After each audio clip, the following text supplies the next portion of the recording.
এর আগে আজ শুভেন্দু অধিকারী যান নিউ টাউনে মিঠুন চক্রবর্তীর বাড়িতে, তার সঙ্গে দেখা করতেন মহাগুরুর বাড়িতে মুখ্যমন্ত্রী। এবং মিঠুন চক্রবর্তী দেখা করার পর, কথা বলার পর তিনি সাংবাদিকদের জানাচ্ছেন যে বাংলায় শুভেন্দু অধিকারীর থেকে ভালো মুখ্যমন্ত্রী হতে পারতেন না কেউ।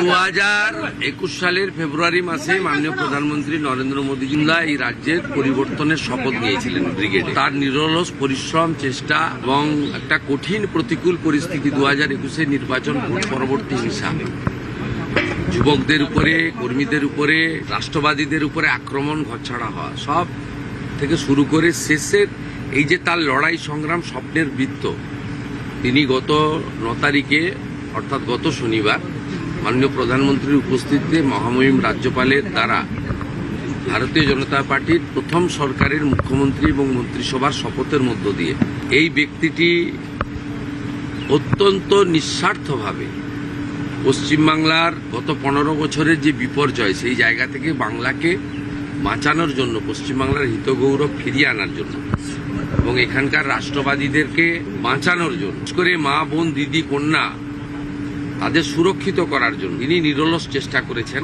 ঐকান্তিক প্রয়াস ছিল, তার পরিশ্রমের কোনো সীমা ছিল না। এই নির্বাচনেও যদি সর্বোচ্চ র্যালি, সভা, রোড শো, এমনকি নির্বাচনের আগে প্রায় 8-10 মাস ধরে তিনি ইনডোর মিটিং করেছেন। নিশ্চিতভাবে কোনো সাংগঠনিক পদ তাকে দিলেও নেন না। এনইসির মেম্বার তিনি, জাতীয়, সেটা সম্মান জানিয়ে বিজেপি করেছে, কিন্তু তিনি মাইক্রো লেভেলেও কাজ করেছেন গত প্রায় 1 বছর ধরে। আর এই লাস্ট 3-4 মাস পরিবর্তন যাত্রা বা তার আগে পরে ওনার সভার তো কোনো সংখ্যা নেই। তাই আজকে আমি মুখ্যমন্ত্রী হয়েছি নিশ্চিতভাবে জনগণের ভোটে, আশীর্বাদে। বিজেপি আমাকে নমিনেটেড করেছে, কিন্তু নেপথ্যের কারিগরদের মধ্যে অত্যন্ত অগ্রাধিকারের ভিত্তিতে যে কয়েকটা নাম আসে, তার মধ্যে মিঠুন চক্রবর্তীর নাম অন্য। তাই আমার মিঠুন আমাকে কালকে বলেছিলেন আমি দেখা করতে চাই। আমি বললাম আপনি দেখা করবেন না, আপনার তৈরি করা মুখ্যমন্ত্রী আপনার কাছে আসবে। মুখ্যমন্ত্রীকে কি বলবে? আমি একটাই কথা বলবো, সবাইকে বলছি, এর থেকে ভালো মুখ্যমন্ত্রী পশ্চিমবঙ্গে হতে পারে না।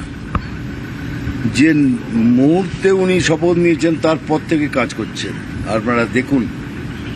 আপনাকে গ্যারান্টি দিয়ে বলছি, এর থেকে ভালো মুখ্যমন্ত্রী পশ্চিমবঙ্গে হতে পারে না। উই আর অল ব্লেসড, আমরা শুভেন্দু অধিকারী সাহেবকে মুখ্যমন্ত্রী হিসাবে পেয়েছি। অ্যান্ড আগের দিনে কি হবে সেটাও দেখুন, এটাও চ্যালেঞ্জ করছি। আগের দিনে একের পর এক এই যোদ্ধা এই লড়াই লড়িয়ে নিয়ে, আর আমি তো রইলাম পেছনে। মিঠুন চক্রবর্তী বলছেন যে এই সরকার আসার পর, মুখ্যমন্ত্রী হিসেবে শপথ নেওয়ার পর থেকে একের পর এক কাজ করে যাচ্ছেন শুভেন্দু অধিকারী। সংশোধন করতে হবে সিস্টেমের, সেই সংশোধন করার কাজটা সংশোধনাগারেও প্রয়োজন। কারণ সংশোধনাগারের মধ্যে বসে মোবাইলে নেটওয়ার্ক চালানো হচ্ছে, অপরাধ জগতের সাম্রাজ্য চালানো হচ্ছে মোবাইলে। তো সংশোধনাগারে মোবাইল ঢুকলো কি করে? এবার কড়া পদক্ষেপ, সংশোধন করা হবে। সংশোধনাগার করা হচ্ছেও।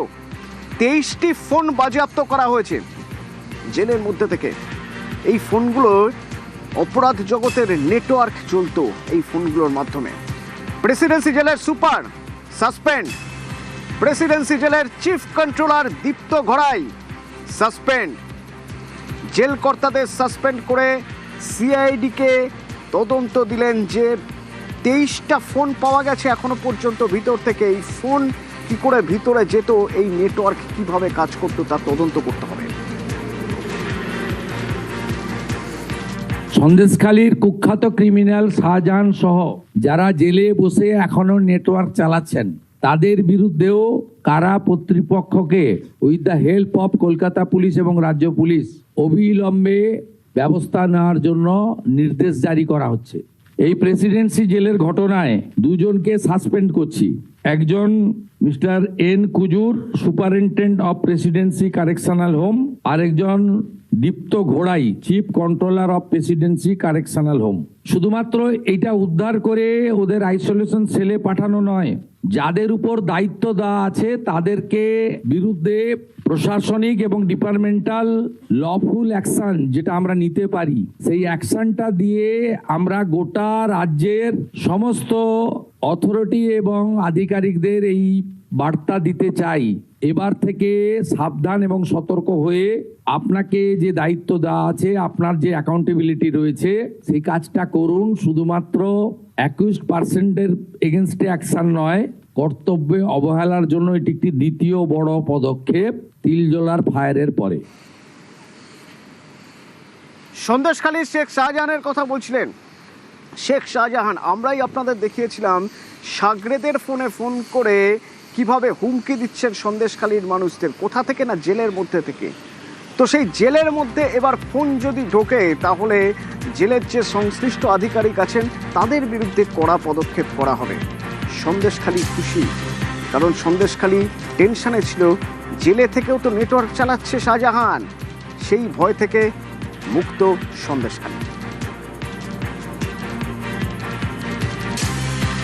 যখন 2025 সালে ঘটনা ঘটে তখন উনি বিরোধী দলনেতা ছিলেন। আমার ছেলে যখন আরজি করেছিলেন, পিজিতে ছিলেন, তখন উনি যোগাযোগ করেছিলেন এবং বললেন ঘোষ পরিবারের পাশে আছি। সেই দিনের কথা মনে রেখে বা সেই দিনের ফোনের একটা মনে রেখে এই যে বার্তা দিয়েছে, তার জন্যে আমি খুবই সন্তুষ্ট এবং আগামী দিন মনে আমরা সবাই খুব ভালো থাকতে পারবো। একটাই আমার কাছে ওনার কাছে অনুরোধ, ওই ছেলের মৃত্যু যেন সঠিক বিচারটা পাই। আর আমার কাছে ওনার করজোড়ে অনুরোধ পিতৃহারা বাবার। আমরা প্রতিবাদীরা সন্দেশখালীর, আমরাও চাই যে আমরা মাথা উঁচু করে নির্ভয়ে বাঁচতে। আমরাও চাই শাহজাহান শাস্তি পাক, জেলের ভিতর থেকে যে নেটওয়ার্ক মোবাইলের দ্বারা চালাচ্ছেন সেটা খুব শীঘ্র যেন বন্ধ হয়ে যায়। নন্দীগ্রামে দু জায়গা থেকে এবার তিনি ভোটে জিতেছিলেন, বিধায়ক হয়েছেন দু জায়গা থেকে, শপথ নিয়েছেন ভবানীপুরের বিধায়ক হয়ে, নন্দীগ্রামের বিধায়ক পদে ইস্তফা দিয়েছেন, তারপরে তার এই প্রথম নন্দীগ্রামে যাওয়া। সুজিত আছে আমার সঙ্গে।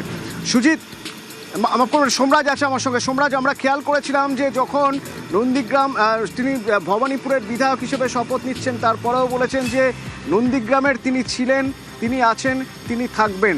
নন্দীগ্রাম কখনো এটা ভাববে না বা নন্দীগ্রামের এই ভাবার সুযোগ কোনোদিন থাকবে না যে তিনি নন্দীগ্রামের বিধায়ক নন বা শুভেন্দু অধিকারী নন্দীগ্রামের নন। এই বার্তা পৌঁছে দিতেই কি আজ আবার নন্দীগ্রামে? একদমই, দেখো, এই বার্তা পৌঁছে দিতেই আজ নন্দীগ্রামে মুখ্যমন্ত্রী শুভেন্দু অধিকারী যাবেন। ডায়মন্ড হারবারের সব কর্মসূচি শেষ করে তিনি সড়ক পথে নন্দীগ্রামের উদ্দেশ্যে রওনা দেবেন।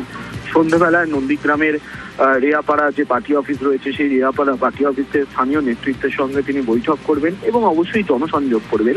একটাই মূলত বার্তা দেওয়া যে নন্দীগ্রামের বিধায়ক পদ থেকে তিনি ইস্তফা দিলেও তিনি নন্দীগ্রামের মানুষের জন্য সবসময় রয়েছেন। এই বার্তা দিতেই মূলত আজ তিনি নন্দীগ্রামে যাচ্ছেন এবং নন্দীগ্রামে গিয়ে সেখানকার স্থানীয় নেতৃত্বের সঙ্গে আলাপ আলোচনা সেরে নেবেন। তুমি দেখেছো ইতিমধ্যেই গতকাল মুখ্যমন্ত্রী শুভেন্দু অধিকারী জানিয়েছিলেন যে নন্দীগ্রামে ইতিমধ্যেই জলের সংযোগ দেওয়া অর্থাৎ জলের কানেকশন দেওয়ার কাজ শুরু হয়েছে। অর্থাৎ নন্দীগ্রামের উন্নয়নের জন্য যা যা করার প্রয়োজন তিনি করবেন, এই বার্তা আগেও দিয়েছেন, এবারও দিয়েছেন। নন্দীগ্রামের বিধায়ক পদ থেকে তিনি গতকাল ইস্তফা দিলেও তিনি যে নন্দীগ্রামের মানুষের জন্য সবসময় রয়েছেন, এই বার্তা দিতেই মূলত গতকালই বিধায়ক পদ থেকে নন্দীগ্রামের বিধায়ক পদ থেকে ইস্তফা দেওয়ার পর আজ তিনি নন্দীগ্রাম যাচ্ছেন। সন্ধ্যেবেলায় তিনি নন্দীগ্রামের পার্টি অফিসে গিয়ে তিনি তার স্থানীয় নেতৃত্বের সঙ্গে বৈঠক করবেন। বৈঠক করার পর জনসংযোগ কর্মসূচিও করতে পারেন। ধন্যবাদ সোমরাজ। তুমি বলছিলে যে গতকালের কথা, গতকাল যখন তিনি নন্দীগ্রামের বিধায়ক পদ থেকে ইস্তফা দিয়েছিলেন, তারপরেও কিন্তু তিনি একই কথা বলে এসেছেন যে নন্দীগ্রামের পাশেই তিনি আছেন।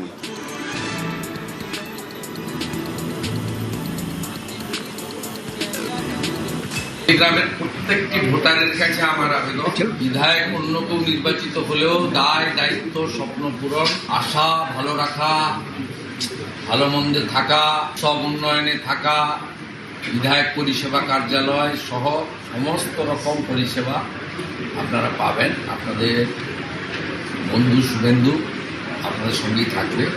7ই জানুয়ারি ভাঙাবেড়ায় যেমন প্রত্যেক বছর ঘুরে দেখা হবে। 14ই মার্চ অধিকারী পল্লী, গোকুলনগর, সোনাচূড়ার শহীদ মিনারে যেমন দেখা হবে। 10ই নভেম্বর রক্তাক্ত সূর্যোদয়ের বর্ষপূর্তিতে করপল্লী গোকুলনগরে যেমন প্রত্যেক বছর দেখা হয়